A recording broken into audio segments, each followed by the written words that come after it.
नमस्कार दोस्तों, मैं प्रदीप कुमार सिंह ज़िंदगी तेरा शुक्रिया में आप सभी का स्वागत करता हूं।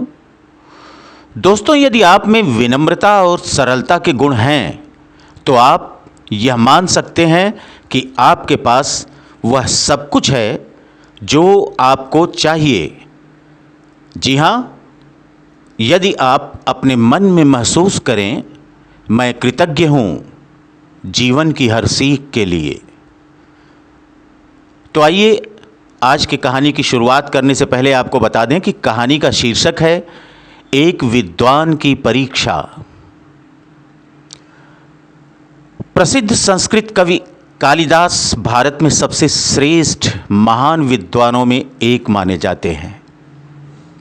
प्राचीन शास्त्रों और भारतीय पौराणिक कथाओं पर आधारित उनकी अनुकरणीय काव्य कृतियों को पवित्र ग्रंथों के समान ही माना जाता है, परंतु उनके निजी जीवन की गाथाएं भी कम मनोहर या प्रेरक नहीं हैं। अपने समय के सबसे विद्वान दार्शनिक के रूप में प्रसिद्ध उन्हें चंद्रगुप्त मौर्य के दरबार में 9वें रत्न के रूप में सम्मानित किया गया था। ऐसा भी कहा जाता था कि उन्हें कई अलौकिक अनुभव भी हुए थे। आगे चलकर हम आपको ये बताएंगे कि एक महिला के साथ उनकी वार्ता किस तरह से हुई, जो हमें निश्चित रूप से स्वयं के बारे में अपनी धारणाओं पर पुनर्विचार व प्रश्न करने के लिए विवश कर देगा। एक बार कालिदास एक विशाल जंगल से गुजर रहे थे। सूरज तेज चमक रहा था और मानो उनकी ऊर्जा की हर बूंद सोख रहा था। सूरज या तपिश से उन्हें खास आपत्ति नहीं थी, क्योंकि इसका वे कुछ कर नहीं सकते थे, परंतु पानी के अभाव ने उन्हें व्याकुल कर रखा था। उनकी प्यास अब लगभग असहनीय हो गई थी, लेकिन तभी उन्होंने एक महिला को पानी के घड़े के साथ गुजरते देखा और उनकी खुशी का ठिकाना नहीं रहा। वे शीघ्रता से उसके पास गए और पुकारा, हे माँ, सूरज मुझ पर विशेष रूप से कठोर है और इस असहनीय प्यास से मेरे गले को कांटे की तरह चुभ रही है। कृपया पानी पिला दीजिए, बड़ा पुण्य होगा। स्त्री बोली, बेटा, मैं तुम्हें जानती नहीं, मैं अवश्य पानी पिला दूंगी, किंतु पहले तुम अपना परिचय तो दे दो। कालिदास बातचीत में समय व्यर्थ नहीं करना चाहते थे। उनके मुंह से निकला हर शब्द कंठ को पीड़ा दे रहा था।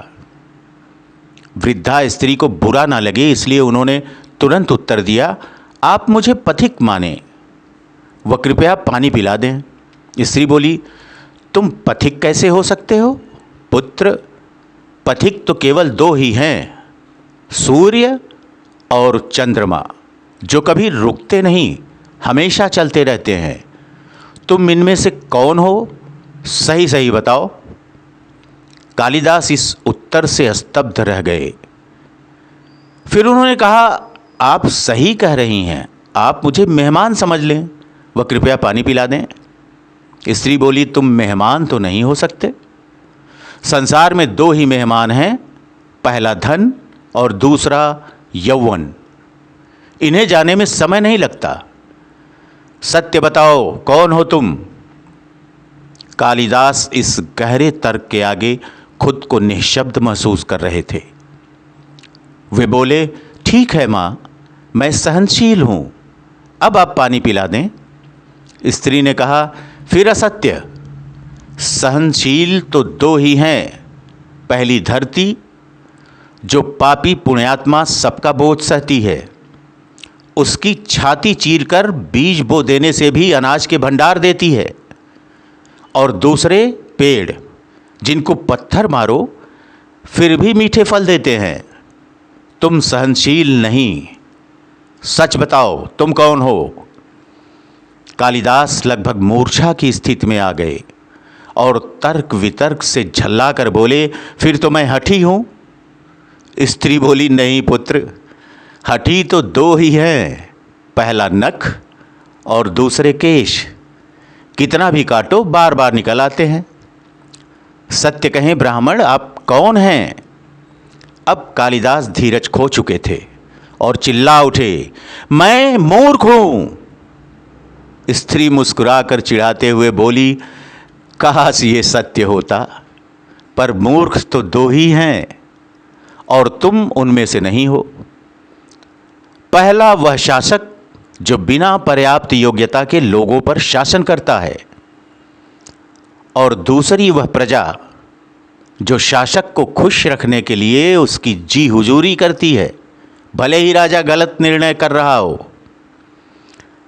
कालिदास उस महिला की विद्वता से विस्मित हो उठे। एक मामूली ज्ञात होने वाली वृद्धा ने उन्हें शब्दों में परास्त कर दिया था। वे जो कि स्वयं विश्व के सबसे महान संस्कृत कवि माने जाते थे, इस संभवतः अनपढ़ महिला के आगे निर्वाक रह गए थे। वे अपनी पराजय स्वीकार करते हुए वृद्धा के पैरों में गिर पड़े और पानी की याचना में गिड़गिड़ाने लगे, हे माँ, मैं बड़ा अज्ञानी था जो ये समझ बैठा कि मैं स्वयं को पहचानता हूँ।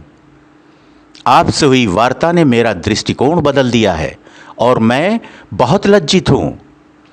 कृपया इस नादानी के लिए मुझे क्षमा करें और अब मुझे पानी पिला दें माँ।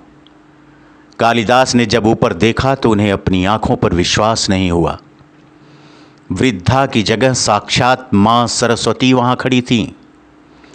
माँ का ऐसा सुंदर उज्ज्वल स्वरूप, उन्हें लगा कहीं ये सब स्वप्न तो नहीं। फिर माँ मुस्कुराईं और अपनी स्नेहिल शांतिदायक आवाज़ में बोलीं, हे कालिदास, उठो वत्स, तुम अवश्य ही एक महान विद्वान हो और तुम्हारे शब्दों में वो ऊर्जात्मक शक्ति है जो पढ़ने वाले के जीवन का रूपांतरण कर सकती है। परंतु अपनी क्षमता पर तुम्हारा अहंकार इन सभी उपलब्धियों का मूल्य घटा देता है। तुम शिक्षित अवश्य हो, लेकिन तुमने अहंकार को भी अपने मन में घर करने दिया है।